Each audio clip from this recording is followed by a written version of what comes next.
Most people believe they will have time to fix things later. They believe they can postpone what matters until circumstances improve, until fear subsides, until the right moment arrives. But I have watched 80 years pass, and I can tell you with absolute certainty, that moment never comes. What comes instead is the quiet realization that you traded your life for things that did not matter, and time has closed the door on reclaiming it. Today, I will share what those 8 decades have revealed about time, regret, and the one choice that separates peace from suffering. Listen carefully, because this truth may be the last gift awareness offers you. I am Monk Jin, and today we discuss what 80 years of living reveals about time, choice, and the human heart. I do not speak as someone removed from life's struggles. I speak as someone who has witnessed them, both in myself and in the countless people who have crossed my path. 80 years is not merely a number. It is a vast collection of moments, decisions, and losses. It is joy earned and joy postponed. It is clarity arriving too late for some, and just in time for others. When you hold that much memory inside you, time stops feeling abstract. It becomes something you can almost touch. You begin to see patterns that were invisible in youth. You notice how certain choices echo through decades. You understand why some people arrive at their final years with peace, and why others arrive with regret. This is not about age alone. This is about awareness. The young believe time stretches infinitely forward. The middle-aged begin to sense its limits, but those who have lived long enough know that time is neither fair nor forgiving. It reveals everything eventually. It strips away illusion and leaves only what is real. I invite you to walk with me through this conversation, not as a student receiving instruction, but as a fellow traveler who may be ready to see something true. Because once enough time has passed, you realize that how time feels changes everything. The urgency shifts.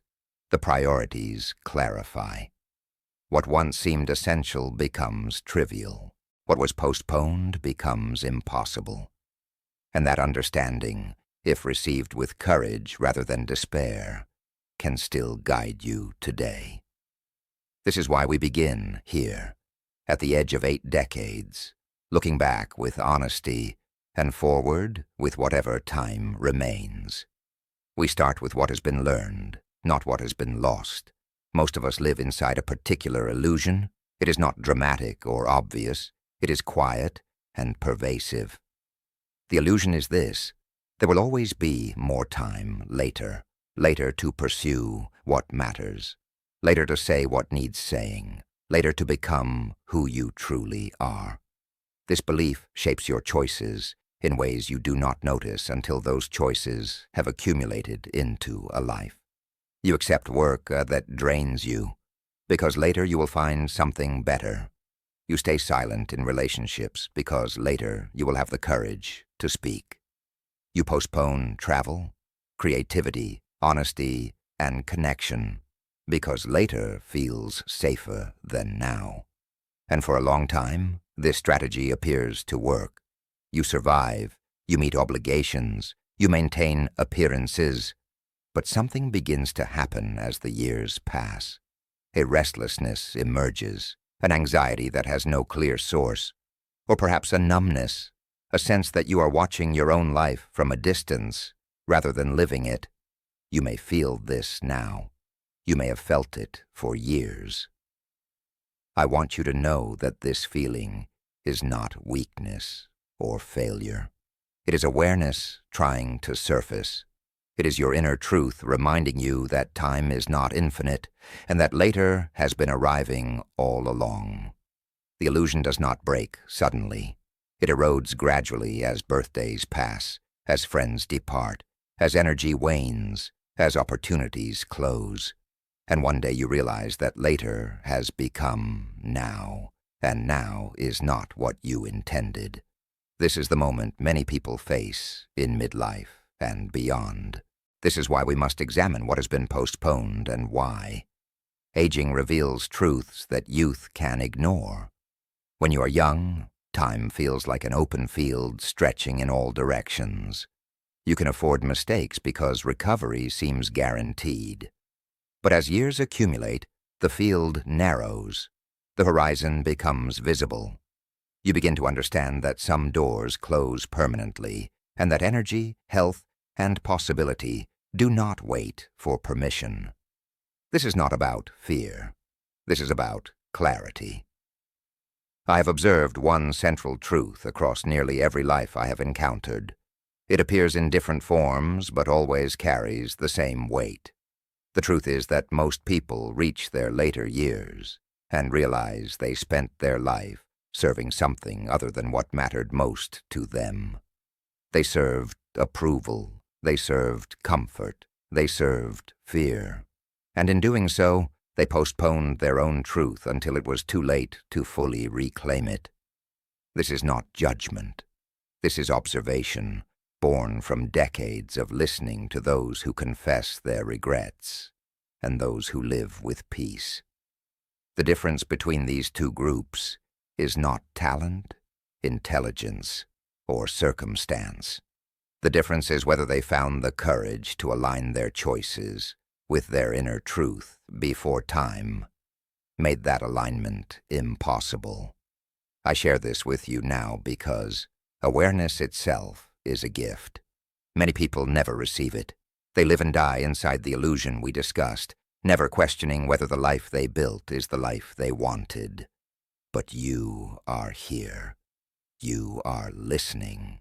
And that means you still have time to face this truth and decide what to do with it. So I ask you now, where are you in your own journey? Write one word in the comments that describes your current state.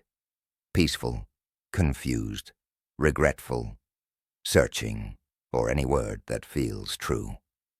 The one hard truth life teaches too late is this: most people trade their life for approval, comfort, or fear, only realizing it when time cannot be reclaimed. This is not a dramatic failure. It is a quiet erosion. You make one small compromise, then another, then another. You accept a job that feels wrong because it pays well. You stay in a relationship that has grown cold because leaving feels too difficult. You silence your voice because speaking up might cause conflict. Each choice seems reasonable in the moment. Each choice protects something: your security, your reputation, your peace. But over time, these choices form a life that belongs to everyone except you.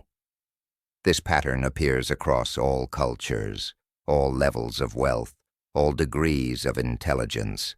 I have seen it in people who achieved great external success and in people who struggled their entire lives.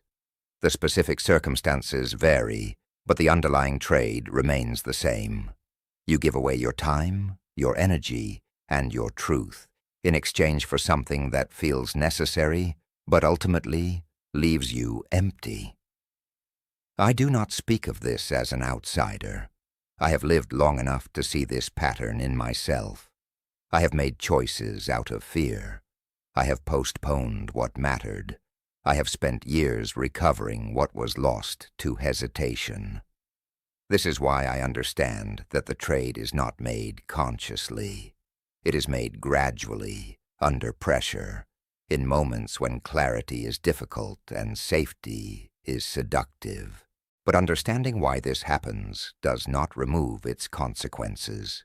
It only prepares us to examine the forces that keep us trapped inside it. We ignore this truth for decades because the forces working against authentic living are powerful and persistent. First, there is survival. When you are young and building a life, you must meet basic needs. You must earn money, establish stability, and navigate social expectations. Authenticity feels like a luxury you cannot afford. You tell yourself you will pursue what matters later, once security is established. But security never fully arrives. There's always another bill, another obligation, another reason to wait. Second, there is responsibility. You have people depending on you. Children, partners, aging parents, colleagues. Their needs feel more immediate than your own inner truth. You sacrifice what you want for what they need, believing this is maturity. And in many ways, it is. But over time, responsibility becomes a shield that protects you from having to face uncomfortable questions about your own life. Third, there is expectation. Society, family, and culture all carry strong beliefs about what a good life looks like. These beliefs are passed down through generations and reinforced constantly. Deviating from them feels risky, selfish, or foolish, so you conform. You follow the path that has been laid out, even when it does not resonate with who you truly are.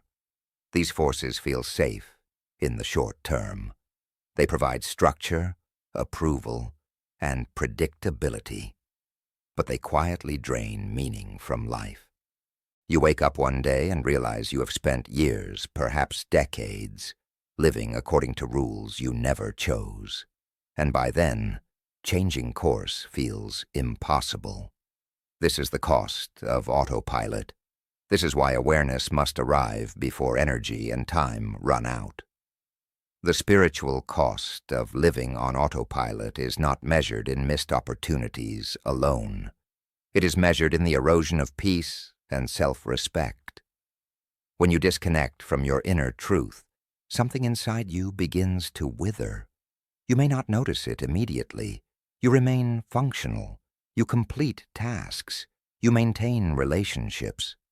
But beneath the surface, a quiet desperation grows. You feel it in moments of stillness. You feel it when you are alone with your thoughts.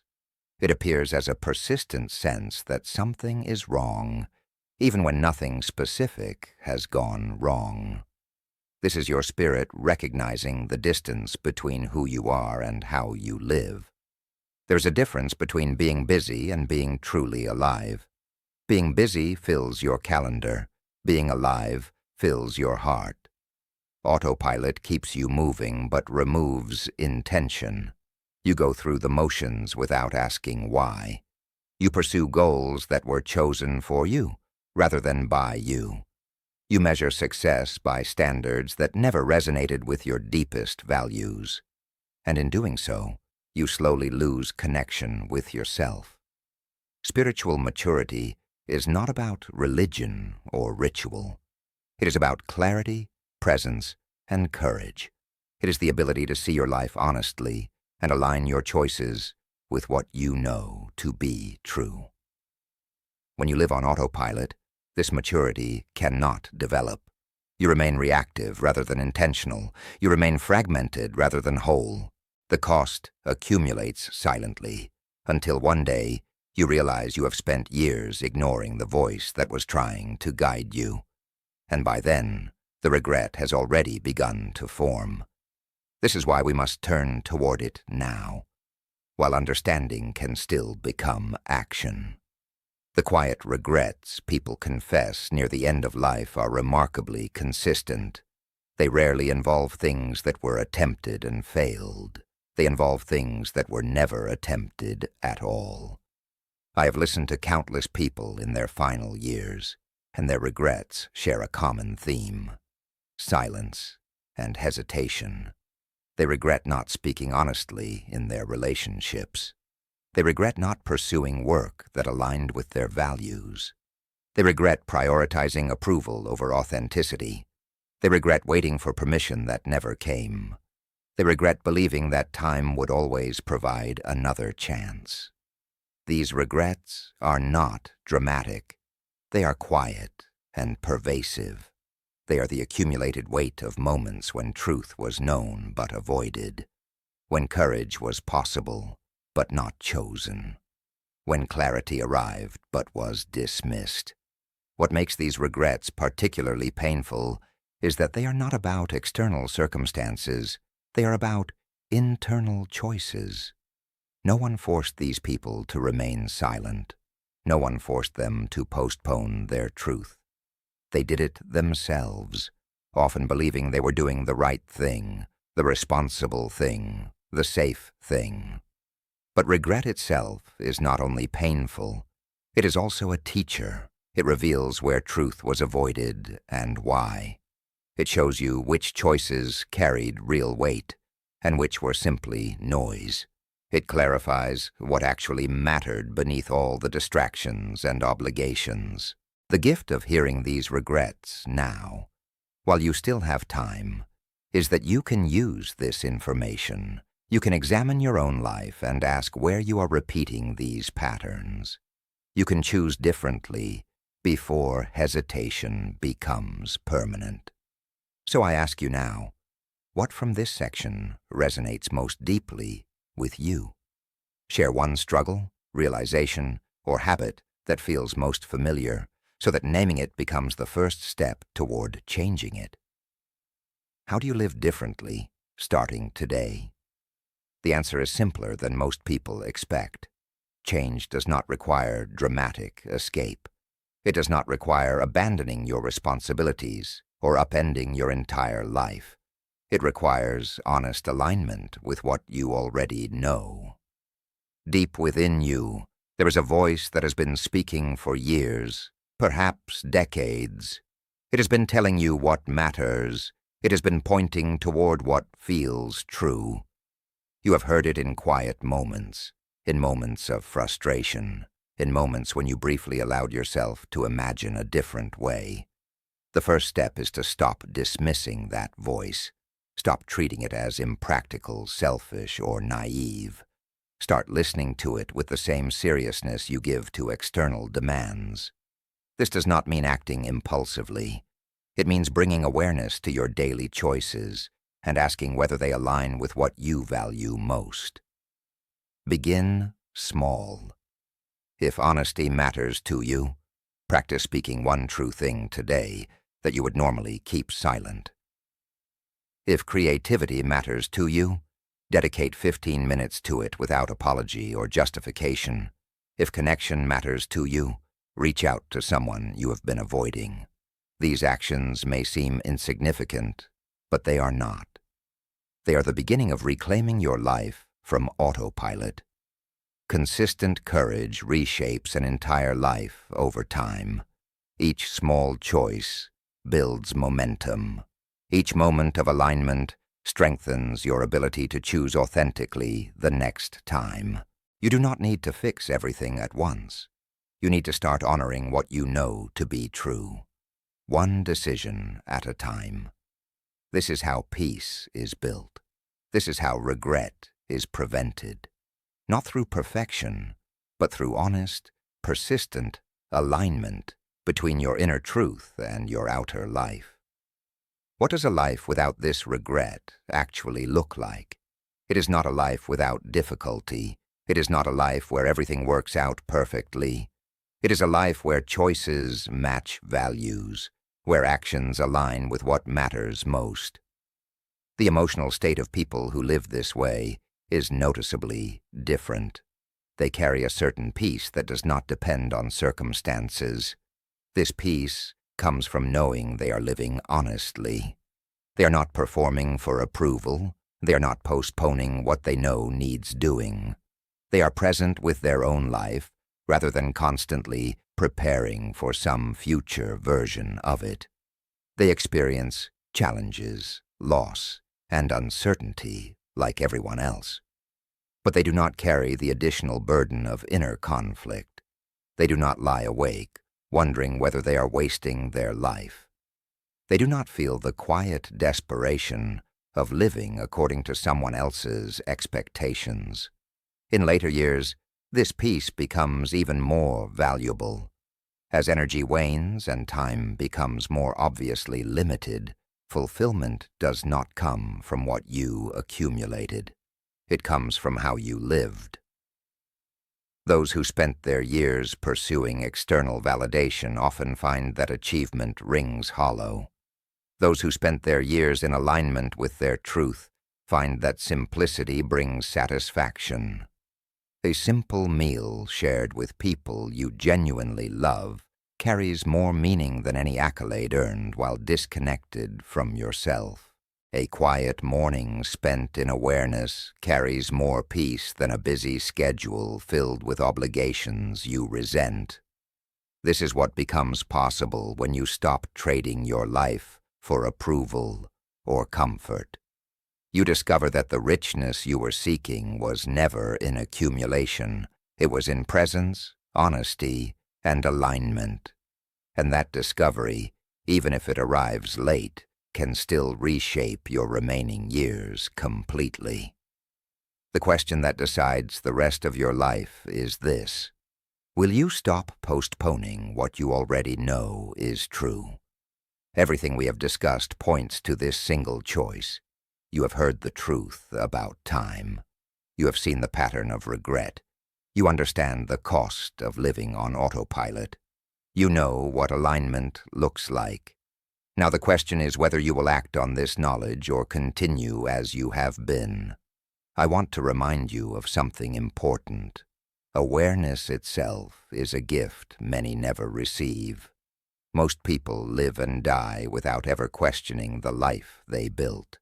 They never examine whether their choices were truly their own.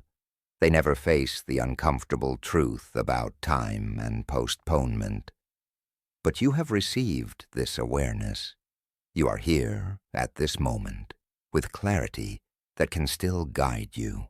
This does not guarantee that change will be easy. It will not be. Alignment requires courage. It requires choosing truth over comfort, authenticity over approval. It requires accepting that some people may not understand or support your choices. But the alternative is to reach your final years carrying the weight of all the things you knew but never honored. That weight is far heavier than the temporary discomfort of living honestly now. Wisdom does not come from age alone. It comes from honesty. It comes from the willingness to see clearly and act accordingly. You have that opportunity today. Not someday, not later. Today. So I ask you to leave a brief affirmation or commitment in the comments. Name one truthful change you will begin now. Make it specific. Make it real. Let naming it be the first step toward living it. Your life is still yours to shape. The question is whether you will claim it